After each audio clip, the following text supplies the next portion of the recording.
Hello बच्चों। तो हमारा टॉपिक चल रहा था haloalkanes and haloarenes. उनकी हम पढ़ रहे थे न्यूक्लियोफिलिक सब्स्टिट्यूशन रिएक्शन। यही पढ़ रहे थे ना, हमने पढ़ चुके हैं न्यूक्लियोफिलिक सब्स्टिट्यूशन रिएक्शन हम पढ़ चुके हैं। लेकिन अब हमारे पास है उनका मैकेनिज्म, कौन कौन से मैकेनिज्म को वो फॉलो करते हैं। तो वे दो मैकेनिज्म को फॉलो करते हैं। अगर इनके मैकेनिज्म को देखें तो ये दो मैकेनिज्म को फॉलो करते हैं। वो दो मैकेनिज्म कौन कौन से हैं? एक को हम बोलते हैं SN2 मैकेनिज्म, दूसरे को बोला जाता है SN1 मैकेनिज्म। बहुत ही ज्यादा इंपॉर्टेंट टॉपिक है। जब भी आप वीडियो को देखना स्टार्ट करो तो बिल्कुल एंडिंग तक देखिएगा, क्योंकि बहुत ही ज्यादा इस यूनिट का इंपॉर्टेंट टॉपिक है मैकेनिज्म SN2 और SN1, जो किसके मैकेनिज्म है? न्यूक्लियोफिलिक सब्स्टिट्यूशन रिएक्शंस के। इन मैकेनिज्म को हम स्टार्ट करने से पहले मैं एक छोटी सी बात आपको बताना चाहूंगा। पहले आपको टाइप ऑफ हेलो एल्केन पता होना चाहिए। जो हमने हेलो एल्केन्स पढ़ रखे हैं उनके टाइप पता होना चाहिए। हेलो एल्केन्स को हम किससे डिनोट करते हैं? RH से डिनोट करते हैं। ये नॉर्मली बता रहा हूं आपको, तीन टाइप के होते हैं। एक प्राइमरी हेलो एल्केन, एक सेकेंडरी हेलो एल्केन और एक होता है टर्सरी। किन्हें बोला जाता है? जस्ट थोड़ा सा ये आपको पता होना चाहिए। जिस कार्बन को हेलोजन जुड़ा हुआ है, जैसे इस कार्बन को ये X हेलोजन जुड़ा हुआ है, ये आगे एक कार्बन से जुड़ा हुआ है, तो ये कौन सा हेलो एल्केन है? प्राइमरी। आगे हमारे पास ये एक और एग्जांपल ले लिया हमने। इस कार्बन को आपका हेलोजन जुड़ा हुआ है, ये कितने कार्बन से जुड़ा हुआ है? 2 से, तो ये कौन सा हेलो एल्केन है? सेकेंडरी। और एक और हमारे पास है, ये आपके पास है। यहां पे अगर देखा जाए तो ये कार्बन किसको जुड़ा हुआ है? इस हेलोजन को। और ये आगे कितने कार्बन से जुड़ा हुआ? 3 से, तो इन्हें हम क्या बोलते हैं? Tertiary halo alkane. तो आपके पास 3 टाइप के हो गए, primary halo alkane, secondary halo alkane और कौन से हो गए? Tertiary halo alkanes. हो जाएगा बेटा। तो अब हम स्टार्ट करते हैं SN1 और SN2। इनमें भी पहले हम कौन सा डिस्कस करेंगे? हम डिस्कस करेंगे भाई SN2 मैकेनिज्म। क्या होगा? SN2 mechanism. क्या होता है SN2 का मतलब? पहले हम यही देखते हैं SN2 मैकेनिज्म। तो जरा देखिएगा, S का मतलब क्या होता है? S का मतलब होता है बेटा सब्स्टिट्यूशन। N का मतलब होता है न्यूक्लियोफिलिक। और जो आपके पास 2 है, ये 2 जो लगा हुआ, इसका मतलब होता है बाई मॉलिक्यूलर।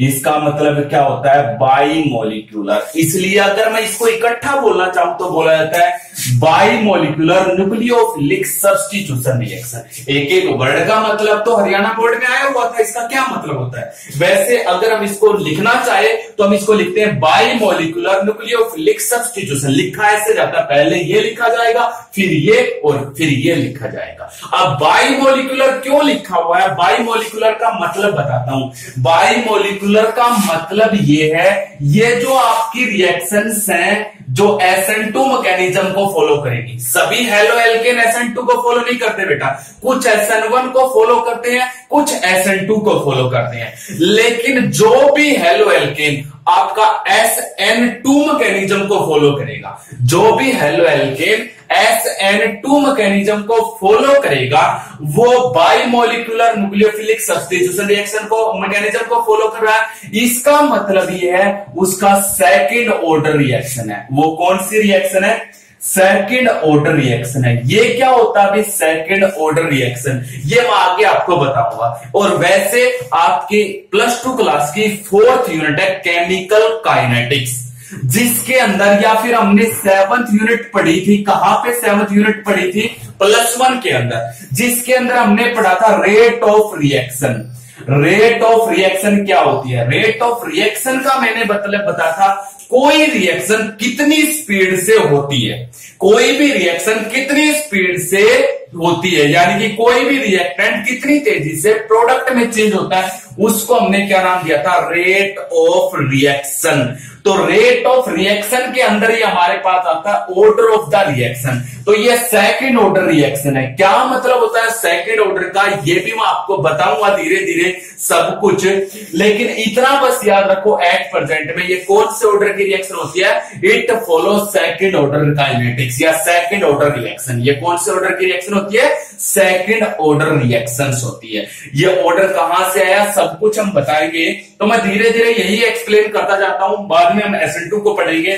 सबसे पहले रेट ऑफ रिएक्शन। रेट का मतलब क्या बताया मैंने, how much speedly a reaction takes place, how much speedly a reaction takes place, कोई भी रिएक्शन कितनी स्पीड से हो रही है, इसी को हमने क्या नाम दिया बेटा, इसको हम नाम देते हैं rate of reaction.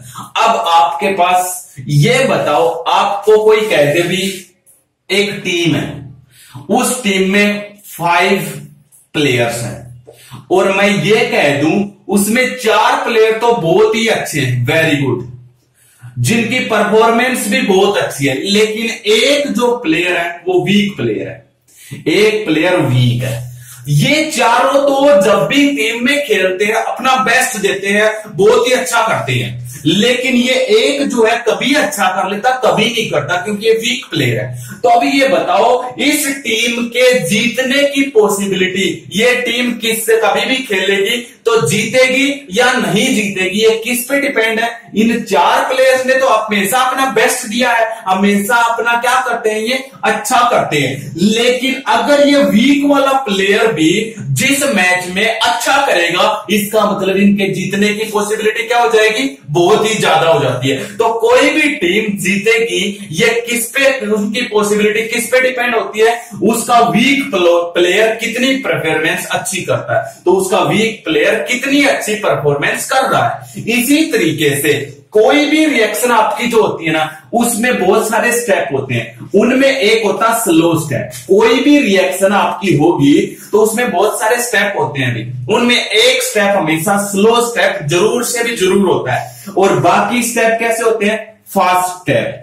Fast step तो हमेशा सभी रिएक्शन के सेम होते हैं। कैसे मतलब, मान लेते हैं ए से बी में चेंज हो रहा है और एक हो रहा है ए से सी में चेंज, इस रिएक्शन का फास्ट स्टेप जो है ना वो चल रहा है 4 सेकंड में, इस रिएक्शन का फास्ट स्टेप 4.2 सेकंड में। बहुत ही कम डिफरेंस होता है फास्ट स्टेप में, क्योंकि फास्ट स्टेप लगभग सभी रिएक्शन के सेम होते हैं।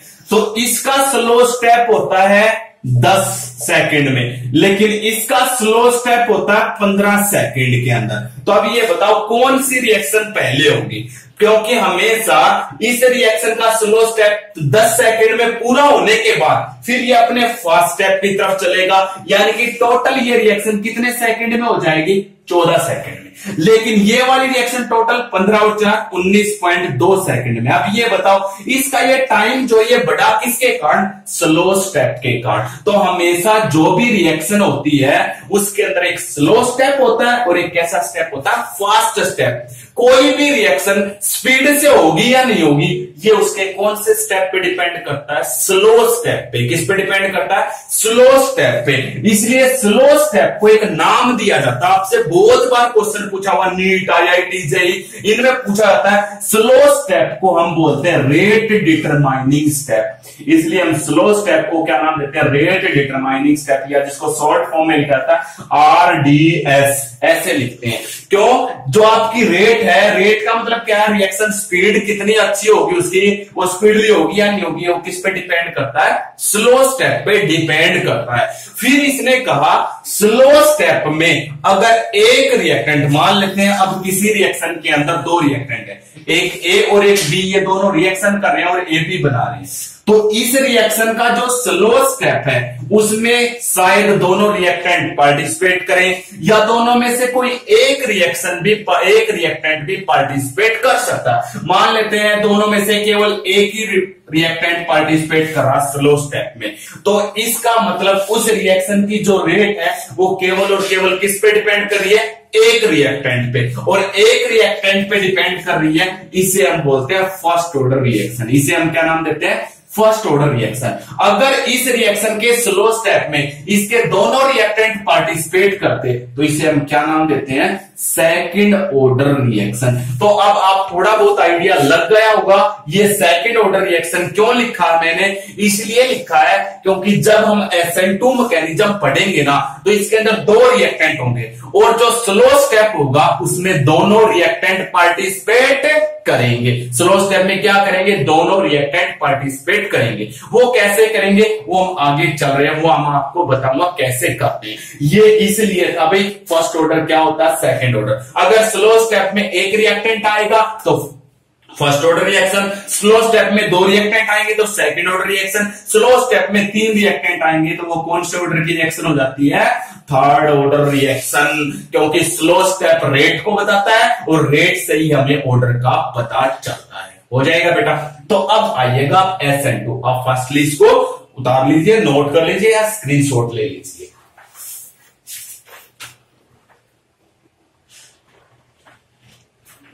अब हमारे पास है SN2 मैकेनिज्म। SN2 मैकेनिज्म में देखिएगा बेटा क्या होता है, बहुत ध्यान से समझने का, लेकिन बहुत ही इजी है। हमने क्या किया, एक एग्जांपल लिया। क्या एग्जांपल लिया हमने एग्जांपल लिया है CH3Cl आपके पास है, एक हेलो एल्केन है भी ये, क्योंकि हम न्यूक्लियोफिलिक सब्स्टिट्यूशन रिएक्शन किसकी पढ़ रहे हैं, हेलो एल्केन्स की। ये मैंने एक हेलो एल्केन लिया और मैंने ये भी बताया था जब हमने न्यूक्लियोफिलिक सब्स्टिट्यूशन रिएक्शन पढ़ा था तो मैंने बताया था ये हेलोजन पे होता है नेगेटिव चार्ज, इसको निकालना है, इसकी जगह कोई नया न्यूक्लियोफाइल जोड़ना है। मैंने नया न्यूक्लियोफाइल यहां पे कौन जोड़ दिया, OH नेगेटिव। कौन जोड़ दिया अभी, OH नेगेटिव जोड़ दिया। जैसे ही जोड़ेंगे तो Cl नेगेटिव निकल जाएगा और इसकी जगह क्या बन जाता है, जरा ध्यान से देखिएगा, ये हो गया और इसमें से क्या निकल गया, Cl नेगेटिव। कौन सी रिएक्शन हो गई, न्यूक्लियोफिलिक सब्स्टिट्यूशन रिएक्शन। रिएक्शन तो हो गई। वैसे आप ये कहोगे सर ये तो आपने NaOH से लिया था, अरे हमने लिया NaOH से था, लेकिन हाइपोथेटिकली मैंने न्यूक्लियोफाइल ही लिख लिया सीधा। इस न्यूक्लियोफाइल ने इसको बदल दिया। अब इसका मैकेनिज्म देखिएगा, इसका मैकेनिज्म क्या कह रहा है, इसका मैकेनिज्म ये कह रहा है जब ये OH नेगेटिव, अब ये बताओ ये OH नेगेटिव किसके साथ जुड़ा है, यहां पे ये Cl इस कार्बन से जुड़ा हुआ था, तो ये Cl नेगेटिव जुड़ने के बाद जो ये OH नेगेटिव है ये किससे जुड़ा है, कार्बन से ही जुड़ा है। तो ये कह रहा है इस मैकेनिज्म ने क्या कहा था, जरा ध्यान से सुनिएगा। इस मैकेनिज्म ने कहा था जो ये कार्बन है हेलो एल्केन वाला, जिसको हेलोजन जुड़ा हुआ ये है, मैंने इसको 3 डायमेंशनली अरेंज कर दिया। कैसे अरेंज कर दिया, 3 डायमेंशनली अरेंज किया। 3 डायमेंशनली कैसे अरेंज किया, कार्बन के 4 बॉन्ड है, 4 बॉन्ड है तो पिछली वीडियो में बताता इसकी कौन सी अरेंजमेंट होती है, टेट्राहेड्रल। कर लेते हैं टेट्राहेड्रल। इसको 3 H जुड़े हुए हैं, यहां पे ये H जोड़ दिया। 2 बॉन्ड प्लेन में दिखाने होते, कहीं पे भी दिखा दो। ये डैश वाला बॉन्ड है एक और H के साथ, ये कौन सा है जो हमारी तरफ है, बताया था ना जो डार्क लाइन से दिखाते हैं, इसका एक और H। इसको 3 H जुड़े हुए, 1 2 3 और एक क्लोरीन ये जोड़ दिया। ऐसा इसका स्ट्रक्चर है टेट्राहेड्रल। ये हमारी तरफ बॉन्ड है, ये पीछे की तरफ है और ये 2 प्लेन के अंदर है। अब इसके साथ ये नया न्यूक्लियोफाइल OH नेगेटिव आया। ये OH नेगेटिव किस पे अटैक करेगा, इस कार्बन पे। क्यों, क्योंकि जुड़ना इसको इसके साथ है। जब इसके साथ जुड़ेगा तो इसमें से निकलेगा कौन, Cl नेगेटिव। कौन निकलेगा, तो मैं बता चुका हूं पहले भी जब हमने न्यूक्लियोफिलिक सब्स्टिट्यूशन रिएक्शन स्टार्ट की थी, तो जो ये हेलोजन है ये निकलेगा, तो निकलने वाले को हम कौन सा ग्रुप बोलते हैं बेटा, लीविंग ग्रुप। इसे हम क्या नाम देते हैं, लीविंग ग्रुप। अब ये जो न्यू न्यूक्लियोफाइल आया है ये अटैक करेगा बेटा, किसके ऊपर अटैक करेगा, जरा ध्यान से देखिएगा, इस कार्बन पे अटैक किएगा। इस कार्बन पे ये फ्रंट साइड से अटैक नहीं कर सकता बेटा, यहां से सीधा अटैक नहीं कर सकता। क्यों नहीं कर सकता, ध्यान से देखिए, क्यों, क्योंकि इसके पास भी नेगेटिव और इस क्लोरीन पे भी नेगेटिव, ये दोनों नजदीक नजदीक हो जाएंगे अगर यहां से अटैक करेगा। नेगेटिव को नेगेटिव क्या करेगा, रिपल्सन। इसलिए इलेक्ट्रॉन रिपल्सन के कारण जो नया न्यूक्लियोफाइल आया है, it can not attack from the front side, इस फ्रंट साइड से अटैक नहीं कर सकता। तो फिर कहां से करेगा, एक ही पॉसिबिलिटी बचती है, ये कहां से अटैक करेगा, it attack from back side. कहां से अटैक करेगा, बैक साइड से इस कार्बन पे। लेकिन जरा ध्यान से देखिएगा, ये बैक साइड से केवल तब अटैक करेगा जब यहां पे स्पेस होगा। ये हाइड्रोजन का साइज बहुत ही छोटा होता है, इसलिए इनके बीच में ये इतना स्पेस है कि ये इस कार्बन पे अटैक कर सकता है। जैसे ही ये अटैक करेगा, ये वाला न्यूक्लियोफाइल अपना बॉन्ड बनाना स्टार्ट करेगा, तो जो ये लिविंग ग्रुप वाला न्यूक्लियोफाइल है ये अपना बॉन्ड क्या है, तोड़ना स्टार्ट करेगा। ये दोनों एक साथ हो रहे हैं काम। जब ये दोनों एक साथ होंगे तो जरा ध्यान से देखिएगा क्या होगा। इस कार्बन को मैंने लिख दिया, इस कार्बन के साथ ये OH ने बॉन्ड बनाना स्टार्ट किया, ये कर दिया। इस कार्बन के साथ जो Cl था इसने बॉन्ड तोड़ना स्टार्ट कर दिया, हो गया। जैसे ये OH इधर से आ जाता है, इधर से जुड़ जाता है, तो ये तीनों हाइड्रोजन यहीं पे नहीं रहेंगे, ये अपनी थोड़ी सी शेप में चेंज करेंगे।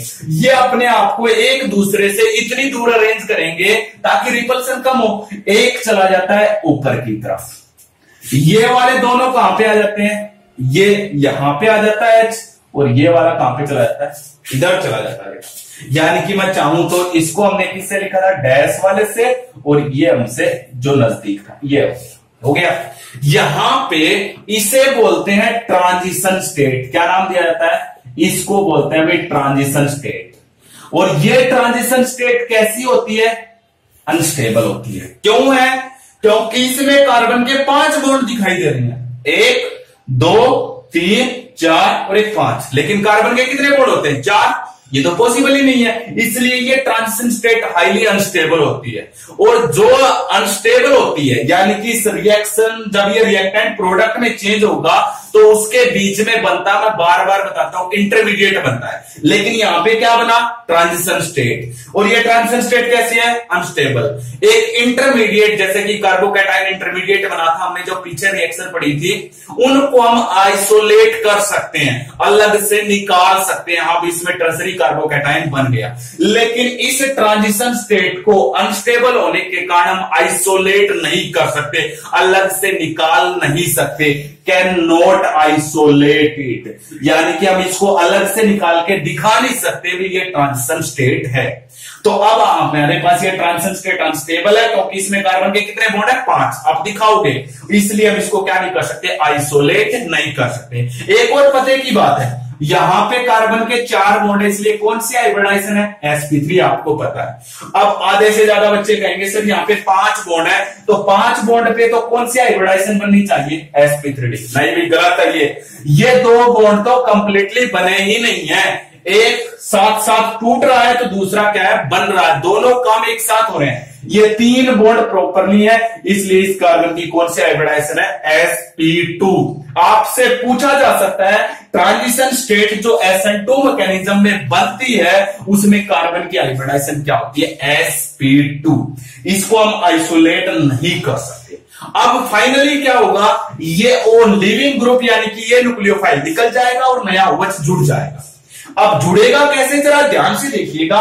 तो मैं इसको यहां पे दिखा देता हूं, ठीक है। ये कार्बन रख लिया, ये वाला OH कंप्लीटली इसको जुड़ गया, ये Cl नेगेटिव निकल गया, मैंने एरो के नीचे लिख दिया Cl नेगेटिव। अब ये तीनों हाइड्रोजन कहां पे जाएंगे, ये तीनों हाइड्रोजन वापिस इस ग्रुप के, इसकी वापिस टेट्राहेड्रल शेप बनेगी, इस ग्रुप के अपोजिट साइड। जैसे ऊपर वाले में जब Cl न्यूक्लियोफाइल था तो ये इस साइड थे, अब Cl की जगह OH आ गया, लेकिन वो कार्बन के अपोजिट साइड आ गया, तो ये तीनों हाइड्रोजन भी कहां पे चले जाएंगे, अपोजिट साइड। ये एक हाइड्रोजन यहां पे चला जाएगा, ये डॉटेड वाला यहां पे चला जाएगा, और जो ये वाला आपका है ये कहां पे चला जाएगा, इधर चला जाएगा। ये आपकी क्या बन गई थी, ये यहां पे हमारे पास बन चुकी है। अगर हम इसको देखें तो ये आपका प्रोडक्ट बन चुका है, बन गया ना प्रोडक्ट। ये देखिएगा, ये रहा प्रोडक्ट। अब इस प्रोडक्ट में एक नई बात क्या दिख रही है आपको, नई बात देखिएगा जरा। मैंने बताया था जब पिछली वीडियो करवाई तब मैंने बताया था इसके अंदर किसी भी कार्बन के चारों तरफ ये अरेंजमेंट जो होती है, इस अरेंजमेंट को हम क्या नाम देते हैं, configuration. Arrangement of atoms around the carbon या central atom, that is known as configuration. इसकी कॉन्फिगरेशन और इसकी कॉन्फिगरेशन में क्या चेंज आया, जब रिएक्टेंट प्रोडक्ट में चेंज हुआ तो इसकी और इसकी कॉन्फिगरेशन में क्या चेंज आया। देखो, इसकी कॉन्फिगरेशन इस साइड थी न्यूक्लियोफाइल के, और इसकी कॉन्फिगरेशन बिल्कुल इस साइड है, बिल्कुल क्या लग रही है, अपोजिट। और कल मैंने बताया था जब हम क्या करते हैं, एक रिएक्टेंट प्रोडक्ट में चेंज होते टाइम अगर उसकी कॉन्फिगरेशन, उसके जो एटम्स जुड़े हुए हैं वो दूसरी साइड चले जाए, अपोजिट हो जाए, तो उसे हम क्या नाम देते हैं, इन्वर्जन नाम दिया जाता है। इसलिए मैंने तुम्हें स्टीरियो केमिस्ट्री पहले पढ़ाई है। तो SN2 मैकेनिज्म में क्या हुआ है, इन्वर्जन हुआ है। क्या हुआ बेटा, इन्वर्जन। ये सबसे पहले एक साइंटिस्ट था वाल्डन, उसने डिस्कवर किया था, इसलिए हम इसको क्या नाम देते हैं, वाल्डन इन्वर्जन नाम देते हैं। इसको हम क्या नाम देते हैं, वाल्डन इन्वर्जन। तो SN2 मैकेनिज्म में क्या होता है, वाल्डन इन्वर्जन होता है। लेकिन बेटा अभी ये जो इन्वर्जन है, सिर्फ इतना याद रखिएगा, इन्वर्जन होता है। लेकिन इन्वर्जन जब होता है तो मैंने बताया था ये और ये, इन दोनों को मैं रख लेता हूं एक बार। अगर रख के देखूं, ये आप एक बार उतार लीजिएगा, स्क्रीनशॉट ले लीजिएगा, उसके बाद इसको मैं रख के दिखाता हूं। फिर ये पता हो गया आपको भी इन्वर्जन होता है SN2 मैकेनिज्म में। अब मैं आपको बताता हूं, इसके अंदर ये वाला जो स्टेप होता है, ये स्लो स्टेप है। और जस्ट मैंने मैकेनिज्म स्टार्ट करने से पहले बताया था, स्लो स्टेप पे किसी भी रिएक्शन की क्या डिपेंड करती है, रेट। वो रिएक्शन कितनी स्पीडली होगी वो उस पर डिपेंड करते हैं। और इस स्लो स्टेप में देखो, एक रिएक्टेंट ये रहा और एक रिएक्टेंट ये रहा, यानी कि न्यू न्यूक्लियोफाइल जो कि रिएक्टेंट का काम कर रहा वो, और जो आपने हेलो एल्केन लिया वो, दोनों स्लो स्टेप में पार्टिसिपेट कर रहे हैं। दोनों किस में पार्टिसिपेट कर रहे हैं, स्लो स्टेप में पार्टिसिपेट कर रहे हैं। ये एक ही स्टेप है भैया। कभी ये सोचो, ये बीच में तो सिर्फ हम एक ट्रांजिशन स्टेट दिखा रहे हैं। अगर आपसे पूछा जाए SN2 मैकेनिज्म कितने स्टेप में होती है, it takes place in single step, और वो भी कैसा होता है, स्लो स्टेप। और इसके अंदर स्लो स्टेप में देखो, जो नया न्यूक्लियोफाइल आया वो भी रिएक्टेंट का काम कर रहा है, और जो आपका हेलो एल्केन रिएक्टेंट का काम कर रहा है। इन दोनों, ये दोनों स्लो स्टेप में पार्टिसिपेट कर रहे हैं, इसलिए रेट दोनों पे डिपेंड करेगी।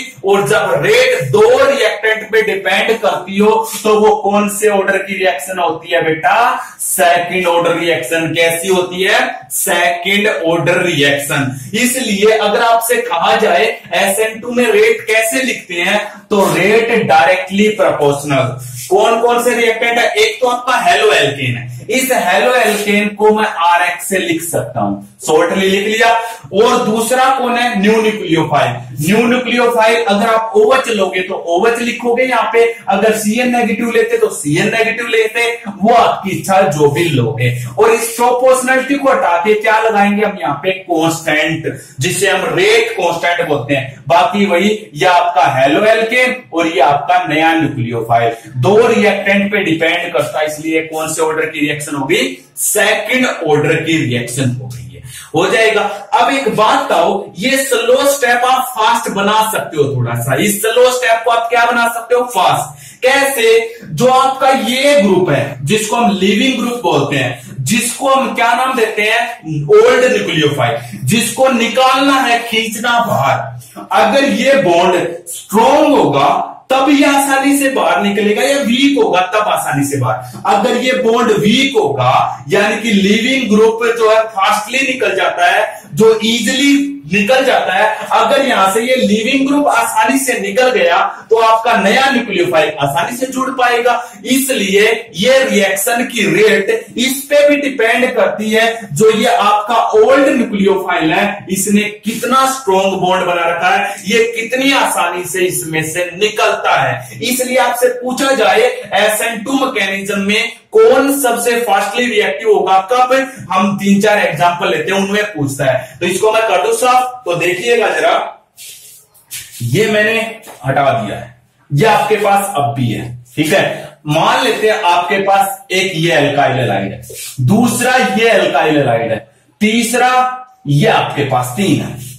इन तीनों में ये कह दे कौन सा सबसे ज्यादा रिएक्टिव है टुवर्ड्स द SN2 मैकेनिज्म। अब बात ये है, इसमें ये वाला बॉन्ड टूटना है, लिविंग ग्रुप इसमें ये है, इसमें लिविंग ग्रुप ये वाला हैलोजन है, इसमें लिविंग ग्रुप ये वाला हैलोजन है। अब यहां पे देखा जाए तो मैंने बताया था जो रेट है वो इस लिविंग ग्रुप के बॉन्ड पे भी डिपेंड करती है। ये बॉन्ड जितना वीक होगा ये आसानी से निकल जाएगा, नया न्यूक्लियोफाइल जुड़ जाएगा और आपकी रिएक्शन कैसी हो जाएगी, फास्ट। इन तीनों में किसका बॉन्ड वीक है ये आपको चेक करना है। बॉन्ड उसका वीक होता है जो लंबा बॉन्ड बनाता है, लेंथी बॉन्ड। सबसे लेंथी बॉन्ड कौन बनाएगा, आयोडीन। क्यों बनाएगा, क्योंकि इसका साइज लार्ज होता है, लेकिन एक बात फिक्स है बेटा, ये वाला ग्रुप सब में सेम होना चाहिए। अगर ऐसा एग्जांपल आता आपके पास तो सब में सेम होगा। अब यहाँ पे आयोडीन का साइज सबसे लार्ज है तो इसमें ये बॉन्ड वीक है, तो सबसे ज्यादा रिएक्टिव ये वाला होगा। उससे कम रिएक्टिव ये, क्योंकि ब्रोमीन जो बॉन्ड बनाएगा इस आयोडीन से तो स्मॉल होगा, लेकिन क्लोरीन से कैसा होगा, लार्ज, इसलिए दूसरे पे ये। और सबसे कम रिएक्टिव कौन सा होगा, Cl वाला। इसलिए आपसे पूछा जाए अगर हैलोजन अलग अलग है लेकिन कार्बन चेन सेम है तो सबसे ज्यादा रिएक्टिव कौन होगा SN2 मैकेनिज्म की तरफ, तो हम आयोडीन वाला हेलो एल्केन लेंगे। एक और बात है, अगर आपके पास 3 हेलो एल्केन दे दे, एक प्राइमरी, एक सेकेंडरी और एक टर्सरी, तब कौन सा सबसे ज्यादा रिएक्टिव होगा, SN2 की तरफ। उसका एग्जांपल और पेश करता हूं, जरा देखिएगा। एक मैंने ले लिया ये प्राइमरी हेलो एल्केन हो जाएगा, एक मैंने ले लिया सेकेंडरी हेलो एल्केन, एक मैंने ले लिया टर्सरी हेलो एल्केन,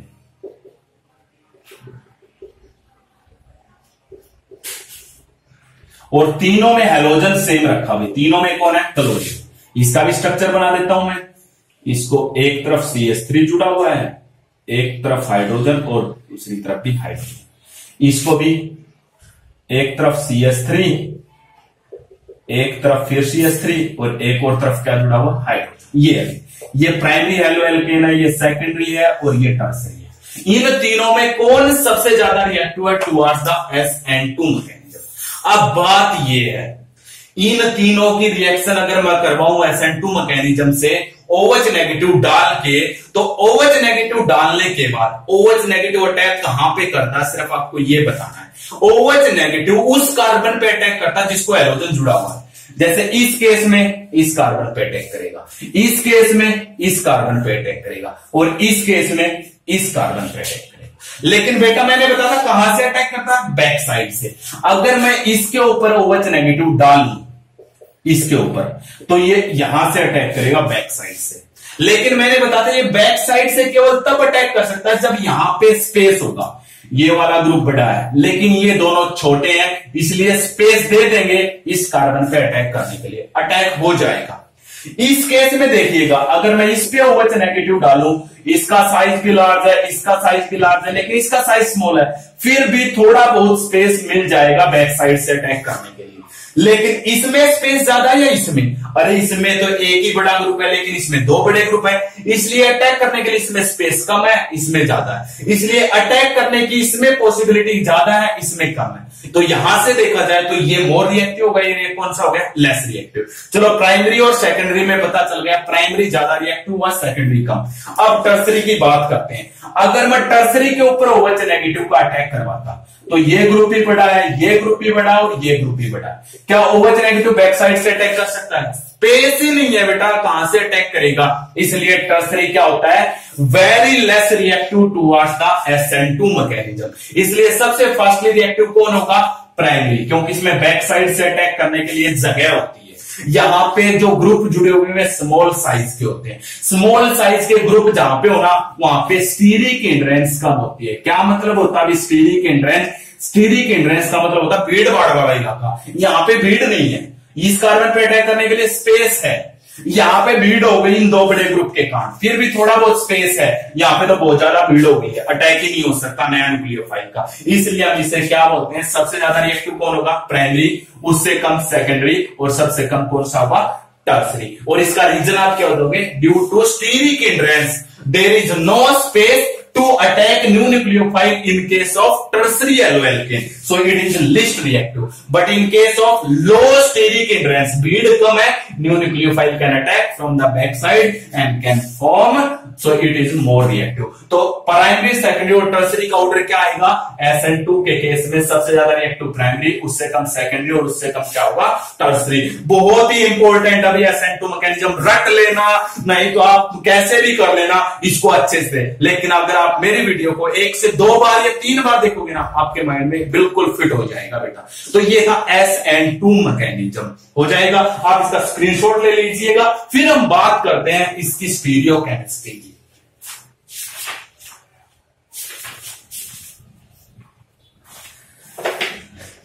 अब हम बात करते हैं बेटा इसकी स्टीरियोकेमिस्ट्री, ठीक है।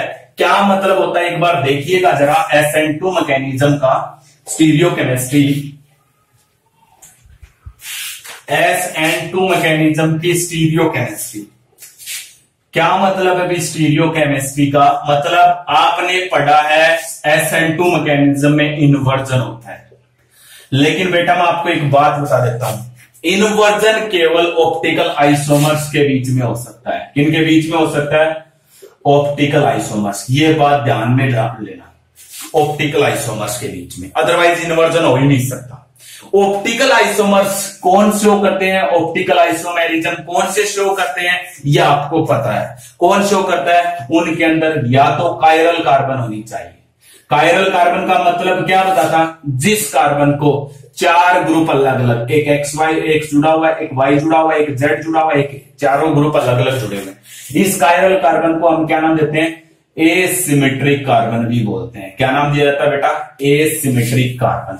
तो जिस कार्बन को सारे ग्रुप अलग अलग जुड़े हुए हों और उनकी non super imposable mirror image हो, तो उसे हम क्या नाम देते हैं? Non super imposable mirror image हो, तो ऐसे कंपाउंड ऑप्टिकल आइसोमेरिज्म शो करते हैं। अगर आपको यह कंसेप्ट समझना है तो मेरी आप video stereochemical aspects by MS Patheria, उसको आप एक बार फिर से देख लीजिएगा। पार्ट 13 हेलो एल्केन और हेलो एरिन्स का है, उसमें मैंने ये सारा एक्सप्लेन कर रखा है। क्योंकि ऑप्टिकल आइसोमेरिज्म जो शो करते हैं उनके अंदर इन्वर्जन होता है, अदरवाइज नहीं होता है। लेकिन हमने पढ़ तो लिया SN2 में इन्वर्जन होता है।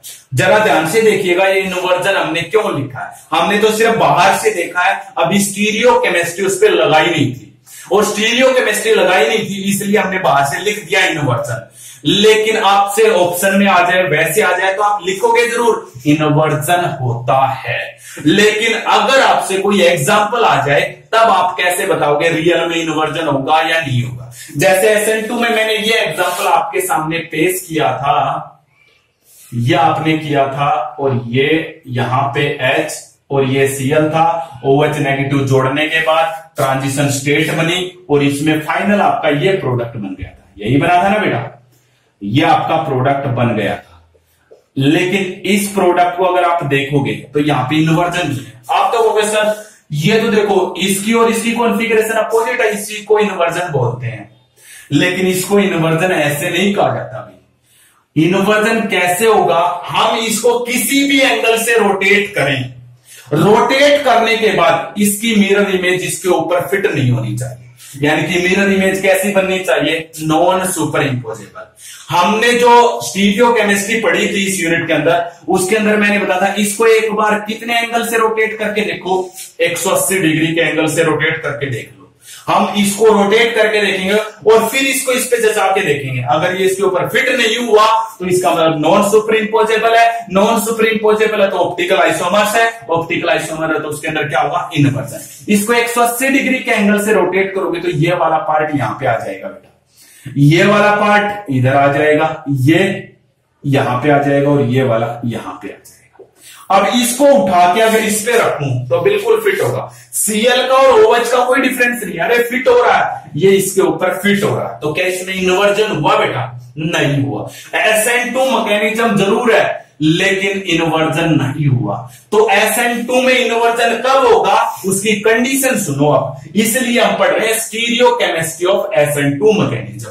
क्या कंडीशन है? कंडीशन ये है जो भी कंपाउंड आपका है वो ऑप्टिकल आइसोमर शो करेगा। लेकिन वो ऑप्टिकल आइसोमेरिज्म कब शो करेगा? उसमें कैसी कार्बन होनी चाहिए? कायरल कार्बन या एसिमेट्रिक कार्बन, या उनकी mirror image non super imposable होनी चाहिए। और एसिमेट्रिक कार्बन अगर किसी में है तो वो ऑप्टिकली एक्टिव होगा। तो हम कैसा कंपाउंड लेंगे? Optically active compound. तो मैं एक ऑप्टिकली एक्टिव का एग्जांपल लेके तुम्हें SN2 मैकेनिज्म बताता हूं, जरा ध्यान से देखिएगा। ये मैंने इस बार ये ले लिया, इस बार मैंने ये ले लिया,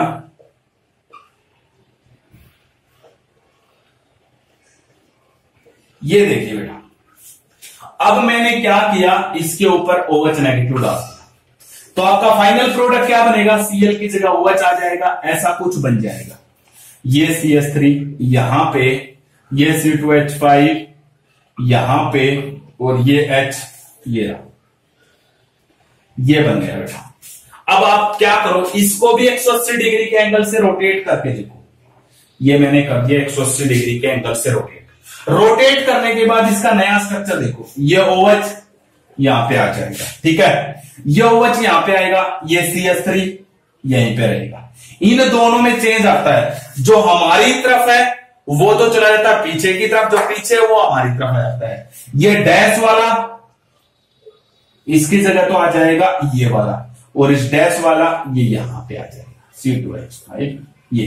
अब इसको उठा के इस पे रख के देखो यहां तक तो मैच हो गया, लेकिन यहां पे C2H5 और यहां पे कौन है, सॉरी ये यहां पे ये आएगा, यहां पे कौन है, H है। क्या मैच होगा भी, ये इसके ऊपर फिट होगा, नहीं होगा, नहीं होगा। तो इसमें SN2 मैकेनिज्म भी होगा, और रियल में इसके अंदर क्या होगा भी, इन्वर्जन भी होगा। रियल में इसके अंदर क्या होगा, इन्वर्जन। तो इन्वर्जन कब होगा, जब ऑप्टिकली एक्टिव हेलो एल्केन लोगे। कैसा हेलो एल्केन लोगे, ऑप्टिकली एक्टिव हेलो एल्केन। और ऑप्टिकली एक्टिव हेलो एल्केन अगर लोगे तो उसकी कंडीशन क्या है, देखो इसके अंदर इन्वर्जन क्यों हुआ है, क्योंकि इस कार्बन को 4 ग्रुप जो जुड़े हुए, चारों अलग अलग है, चारों ग्रुप अलग अलग है, तो ये कायरल कार्बन है या एसिमेट्रिक कार्बन है, इसलिए इनकी मिरर इमेज कैसी आई, नॉन सुपरइम्पोजेबल। और नॉन सुपरइम्पोजेबल आई तो इसके अंदर क्या होगा, इन्वर्जन होगा।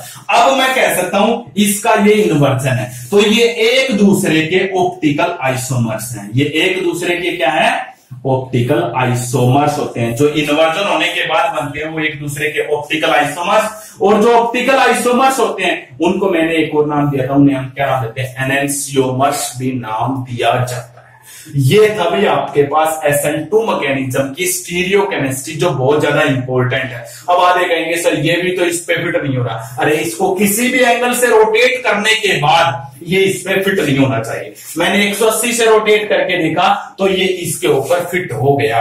कोई भी एंगल से एक एंगल से रोटेट करने के बाद अगर ये फिट हो जाता है, इसका मतलब वो क्या नहीं है, ऑप्टिकली एक्टिव नहीं है। और ये केवल तभी हो सकता है जब आपके कैसी कार्बन हो, एसिमेट्रिक या कायरल कार्बन हो जाएगा बेटा।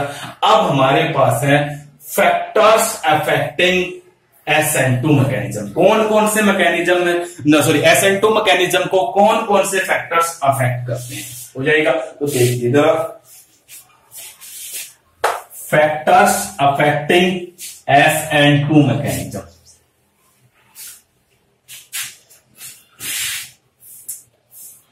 Factors affecting SN2 mechanism. SN2 mechanism को कौन कौन से फैक्टर अफेक्ट करते हैं, अरे बिल्कुल सिंपल, आपको पता चल गया होगा। सबसे पहला फैक्टर है नेचर ऑफ एल्काइल हैलाइड या halo alkane. Nature of halo alkane क्या पता चला, प्राइमरी सबसे ज्यादा रिएक्टिव होता है, उससे कम सेकेंडरी और उससे कम टर्सरी। हो गया ना, ये तो साथ साथ मैंने तुम्हें बता दिया है। दूसरा क्या है, सेकंड फैक्टर है nature of leaving group. Leaving group का काम कौन कर रहा है, मैं बार बार बता रहा हूं, हेलो एल्केन्स के अंदर हेलोजन निकलना है, वो लिविंग ग्रुप का काम करेगा। इसलिए सबसे ज्यादा रिएक्टिव आयोडीन जिसमें लिविंग ग्रुप है, उससे कम जिसके अंदर ब्रोमीन लिविंग ग्रुप है, और उससे कम जिसमें क्लोरीन लिविंग ग्रुप है। क्यों भाई, क्योंकि आयोडीन सबसे लार्ज बॉन्ड बनाएगा और ये वीक होगा, इजिली टूटेगा तो नया न्यूक्लियोफाइल जुड़ेगा। ये तो साइज पे डिपेंडेंट है, ये भी हमारा हो गया। थर्ड फैक्टर क्या होता है अभी, थर्ड फैक्टर होता है अभी सोलवेंट। तीसरा फैक्टर कौन सा होता है, सोलवेंट पे डिपेंड करता है। सोलवेंट की अगर हम बात करते हैं तो हमारा जो SN2 मैकेनिज्म है, SN2 मैकेनिज्म में कहीं पे भी कोई भी आपका आयोनाइजेशन नहीं हुआ, कहीं पे भी कोई पॉजिटिव और नेगेटिव क्रिएट नहीं हुआ। इसलिए आयोनाइजेशन जो हमने नेगेटिव लगाया वो तो हमें समझने के लिए लगाया, अदरवाइज कहीं पे भी कोई भी पॉजिटिव और नेगेटिव नहीं बना है। और जब ऐसा कहीं पे होता है तो वहां पे सोलवेंट कैसा होना चाहिए, पोलर तो होना चाहिए लेकिन एप्रोटिक सोलवेंट। क्या मतलब है अभी इस पोलर एप्रोटिक सोलवेंट का, इसका मतलब है एप्रोटिक का मतलब होता है उसमें से H पॉजिटिव नहीं निकलना चाहिए, उस सोलवेंट में से क्या नहीं निकलना चाहिए, H पॉजिटिव। और पोलर जिसमें पॉजिटिव और नेगेटिव आयंस प्रेजेंट हो। तो SN2 मैकेनिज्म को कौन फास्टली करवाता है, ऐसा सोलवेंट जो पोलर हो लेकिन एप्रोटिक हो, मतलब उसमें कोई भी H पॉजिटिव नहीं निकलना चाहिए। ये हमारे हायर स्टडीज में ज्यादा डिटेल में आता है, सिर्फ यहाँ पे हमें इतना पता होना चाहिए सोलवेंट कैसा होता है, पोलर एप्रोटिक सोलवेंट। जैसे कि example di methyl formamide DMF, टेट्राहाइड्रोफ्यूरान है THF, सुना होगा। एसीटोनाइट्राइल है, ये भी आपने सुना होगा। इनके अंदर क्या होता है, जैसे कि एसीटोनाइट्राइल का मैं आपको क्या देता हूं, ESC ट्रिपल बॉन्ड है।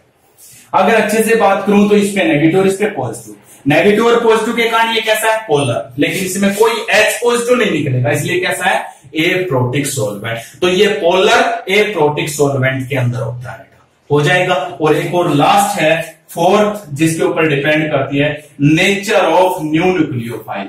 जो आपने नया न्यूक्लियोफाइल ऐड किया वो कैसा होना चाहिए। New nucleophile should be strong, वो कैसा होना चाहिए, भी स्ट्रॉन्ग होना चाहिए। क्यों होना चाहिए, जैसे अब मान लेते हैं ये रिएक्शन करवा रहा था,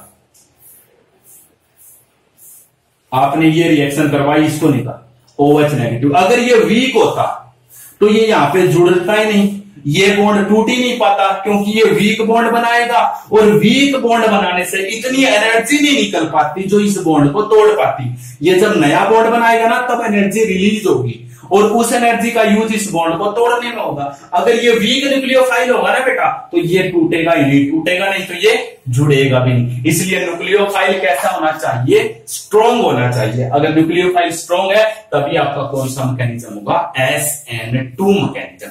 ये थे फैक्टर्स अफेक्टिंग SN2 मैकेनिज्म। आपका यहाँ पे SN2 कंप्लीट हो गया है, मैंने इसके अंदर सब कुछ एक्सप्लेन किया है, ठीक है, ओके। आप मेरे चैनल को मैं बार बार कह रहा हूं ज्यादा से ज्यादा सब्सक्राइब कीजिएगा, अपने दोस्तों को बताइएगा। हमारे यहाँ पे आपको फिजिक्स के भी वीडियो मिलेगी, आपको 2-3 मंथ में कंप्लीट सिलेबस +1 और +2 का मिल जाएगा, लेकिन आप मेरे साथ बने रहिएगा। Thank you, have a nice day.